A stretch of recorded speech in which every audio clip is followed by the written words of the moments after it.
Okay, let's make some thumbnails.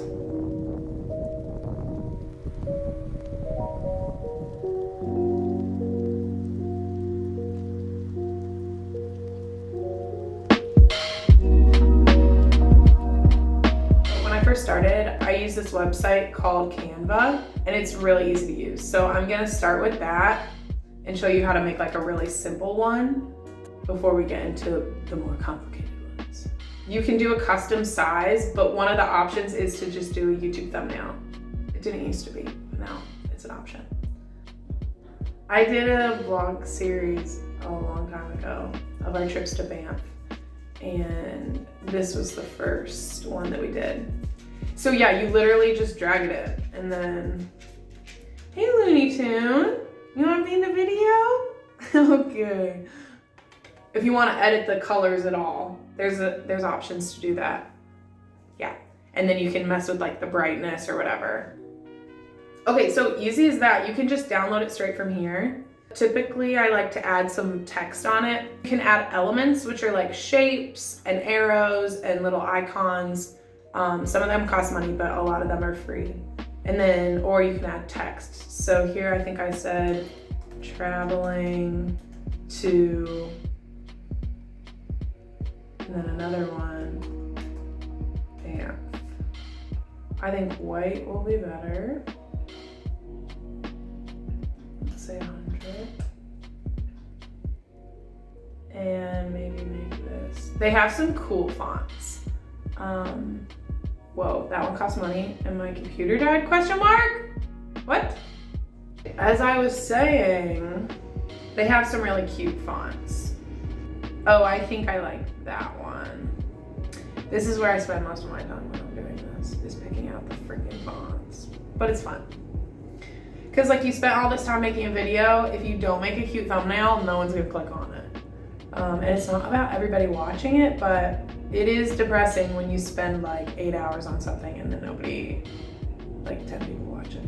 Yeah, another whole thing is that if you zoom out like way far, that's how big it is when people are gonna like be looking at it.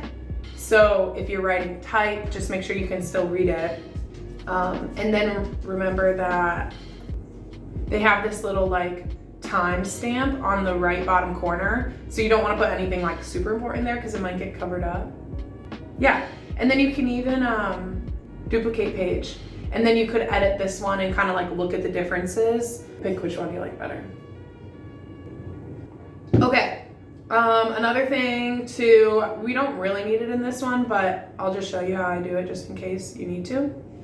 If you get this square shape, you can like put it on the background so that it's easier to read your text. Like if your background's kind of like funky.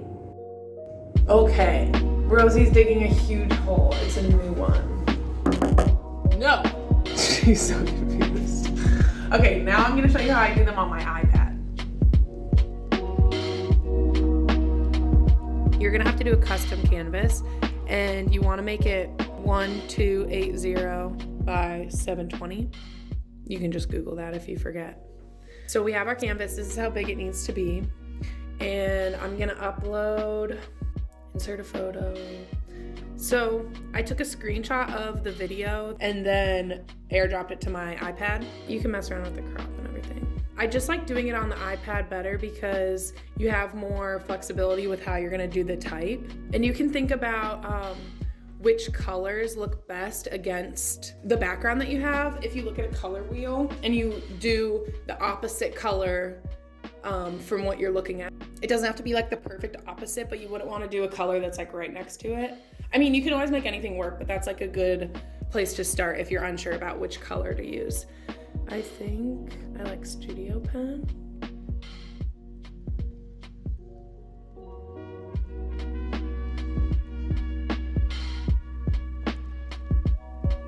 I want to rewrite giant.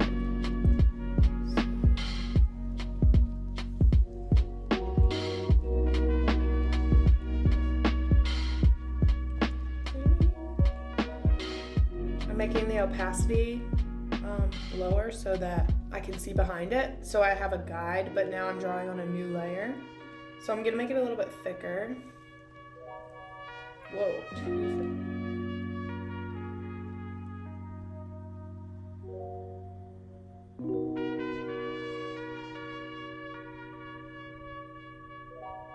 So I'm gonna lower it just a little bit so that I can see what's behind it. And now I'm gonna go in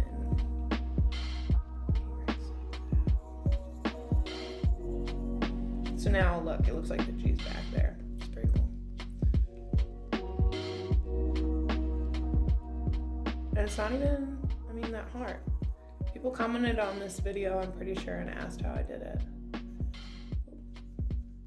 So here you go. And you have your little thumbnail. Okay, let's do one more.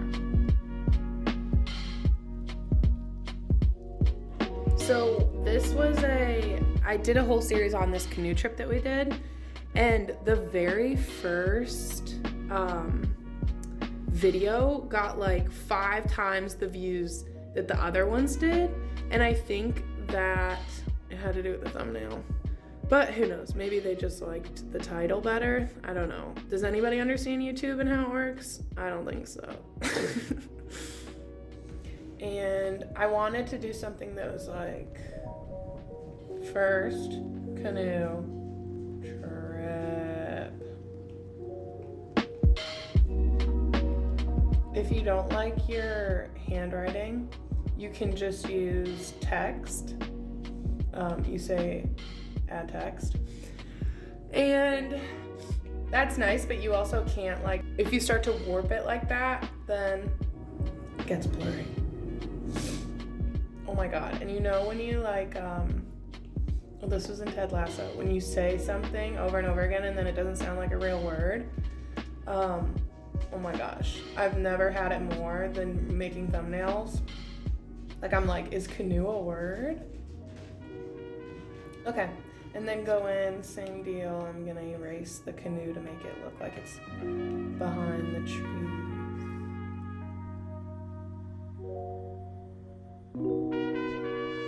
Cool. There you go. Yeah, and then you just export it. Share. I usually do it as a PNG.